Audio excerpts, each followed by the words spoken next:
Oggi ci sarà la consegna delle targhe a dei colleghi che hanno vissuto e raccontato anche loro, hanno fatto la parte di Agrigento.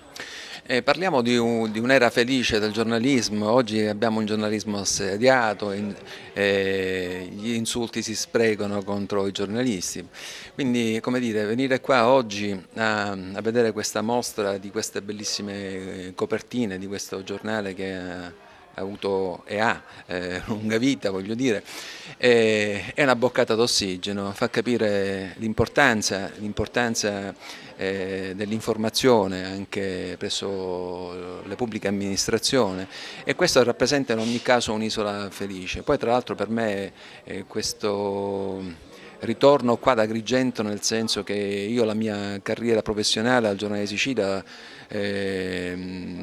all'inizio mi sono occupato delle province, mi fu affidata appunto la pagina di Agrigento.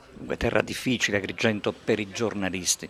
Ma è difficile ormai non dico neppure in Sicilia, in tutta la realtà italiana è diventata difficile per questo mestiere.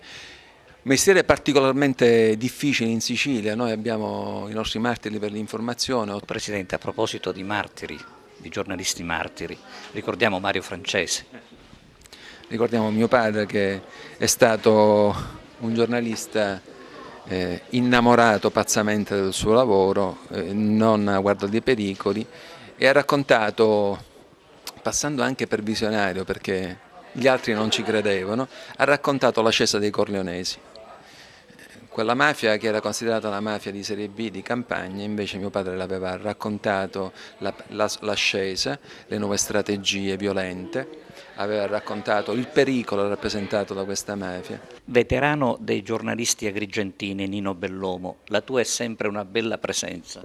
Grazie, grazie, e questo invito mi ha indubbiamente lusingato molto, perché tornare a vivere questa atmosfera che è proprio del giornalismo è una cosa importante, anche perché io in un certo senso, non che avessi trascurato, ma mi sono dedicato più all'arte, alla rappresentazione teatrale, quindi essere qua in questo momento per me è una carezza, ecco, mi fa gran piacere veramente, e devo ringraziare quanti hanno creduto ancora a questa mia posizione o attività di giornalista.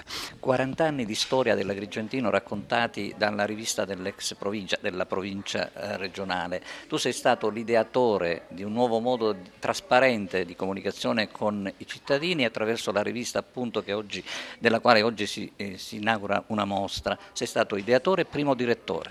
Sì, materialmente la rivista è nata come seconda in tutta Italia.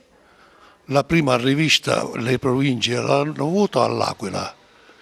Io ho preso, mi ho fatto spiegare le cose, mi sono presentato qua col presidente, io ero dipendente già della provincia, quindi non avevo difficoltà, e siamo riusciti a fare una rivista che era distribuita in tutta Italia allora almeno, e in tutti i comuni di Agrigento, e i comuni, avendo quella rivista, mandavano poi il loro materiale per andare avanti.